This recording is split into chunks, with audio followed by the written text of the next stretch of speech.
In a surprising turn of events, many parts of India have experienced unseasonal rains in the month of May, with some regions seeing as much as 268% higher than normal rainfall. The IMD has reported that the country as a whole received 28% higher than normal rainfall during this particular period. These unseasonal rains have led to cooler temperatures, with Delhi experiencing the second coldest May day in about 13 years. However, the impact of these rains on crops could be significant. Can one explain why these unseasonal rains have occurred in May and what are the scientific reasons behind them? The rains are due to the influence of a weather system called the Western Disturbance, which brings in moisture from the Mediterranean region. The combined influence of the Western Disturbance and the cyclonic circulations have resulted in the unprecedented rainfall received in the month of May. While the heat spell this year was less intense compared to last year, it lasted for a longer duration. These changing weather patterns are indicative of the climate emergency that we are in. Now, what impact will these unseasonal rains have on crop? Well, rabi crops that are yet to be harvested, such as wheat, barley, pulses, mustard and linseed, might be affected by the unseasonal rains, and there may be some loss due to the poor storage conditions as well. Unseasonal rains have already delayed the harvest of wheat in Punjab and Haryana, and there is a quality drop in the crop as well. The Zaid crops, which are currently being grown, are also likely to be affected due to the unseasonal rains.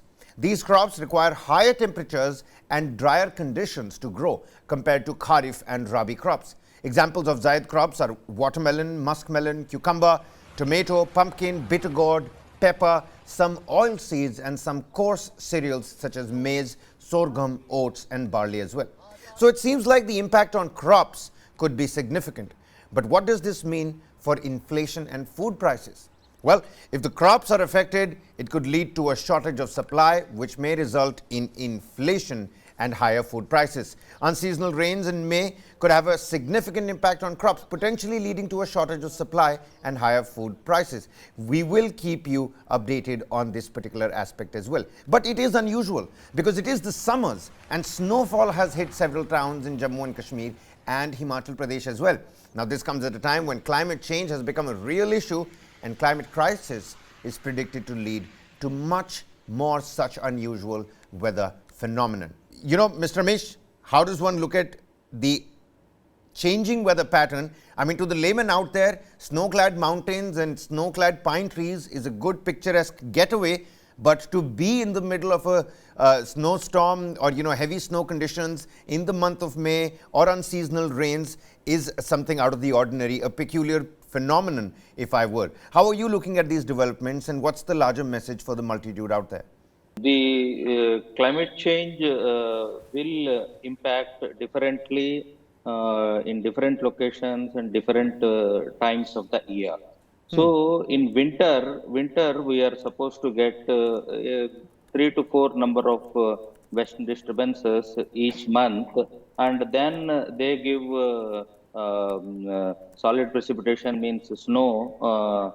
Over the hills and on the plains, if they are extending, if their influence is getting extended, you will get rains followed by a cold spell.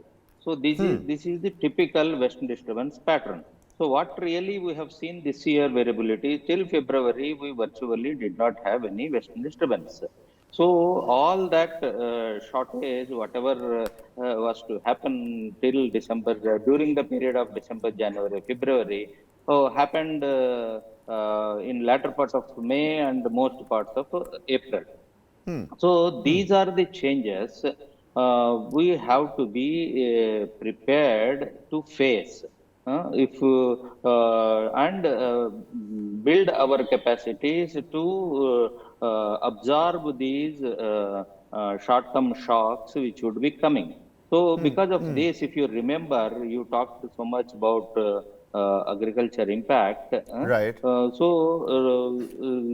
Winter rainfall itself is less in terms of the quantum, and Rabi yields compared to the Kharif yields is about one third, because all over the India Rabi is not sown wherever irrigation support systems are there, which are there in Northwest India, North India.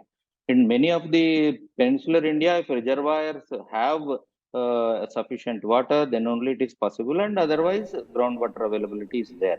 So, but the question is, we are to go for short duration crops. This has been the advocacy of Indian Council of Agriculture Research, and they have brought out heat resistant, low moisture resistant crops also, and varieties also. So those shifting to short duration crops becomes very essential, because global warming has brought so much of moisture loading into the South Asian atmosphere for the last 20 years.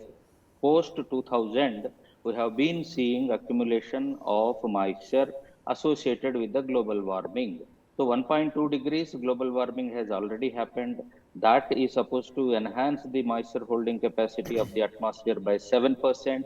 And that increased moisture will be there in the South Asian atmosphere all through the year. Air Vice Marshal Sharma, throw some light on how you think these effects of unseasonal rain and unseasonal weather phenomenon can be mitigated, especially keeping a closer lens on the agricultural sector. Mr. Ramesh has rightly pointed out that there needs to be quite the right amount of compensation and at the right time as well. What's your viewpoint on that? Kabir, as far as mitigation of unseasonal weather, we can say sometime even unseasonal weather means adverse weather conditions, which we saw this time. You see, hailstorm activity, which Mr. Ramesh also he mentioned. The most damaging part of unseasonal weather is a combination of high intensity rain coupled with hailstorm, if any. And that's what has happened. Right from the beginning of this season, we have been experiencing indifferent weather conditions, whether it was winters to start with. In the month of February, we thought we will straight jump into summers without going through the springs, because the temperatures, they have started behaving like that. Suddenly we have heat in the month of February and itself, but then it collapsed. Middle of March onward, the temperature, they plunged. They plunged by a large margin. And then recently, in the last about 10 days, we saw Northwest India, central parts, even parts of Madhya Pradesh, temperatures are down to mid-20s. Unseen, not seen, unprecedented possibly, I will put it. Temperatures having 12, 13, 14, 15 degrees centigrade below the normal, there cannot be anything adverse than this as far as the unseasonal thing is concerned. Or now, obviously, we started off with initially, because the heat was building up, we said the crop will get damaged, Northwest India, which is the agri bowl also. But then we went on to the other side when the unseasonal things happened. Again, the same bout we had. And a range of crops that is has been damaged, and different parts of the country, take it Punjab, Haryana, take its central parts, that's Madhya Pradesh and Maharashtra, all that has happened there. You see, weather, obviously, you can't do nothing about that. Nothing can be controlled as such. The only thing is, like you rightly said, mitigation on account of the damage which the rains have caused, unseasonal weather activity has caused. That is, yes. You see, obviously, that's where the administration or the government comes into play. We are going into the next cycle now. Okay, the Rabi is over. We are going into Kharif now, and the adverse weather activity that still affected even at the moment. Possibly the farmers are preparing for that as such, but they need a lot of compensation. Okay, because different parts of the country, whether it was Rajasthan, whether it is a part of even Madhya Pradesh, even sometime even in Gujarat and Maharashtra also, they will have to be compensated on account of this adverse weather conditions which faced and the crops have been damaged. Yes.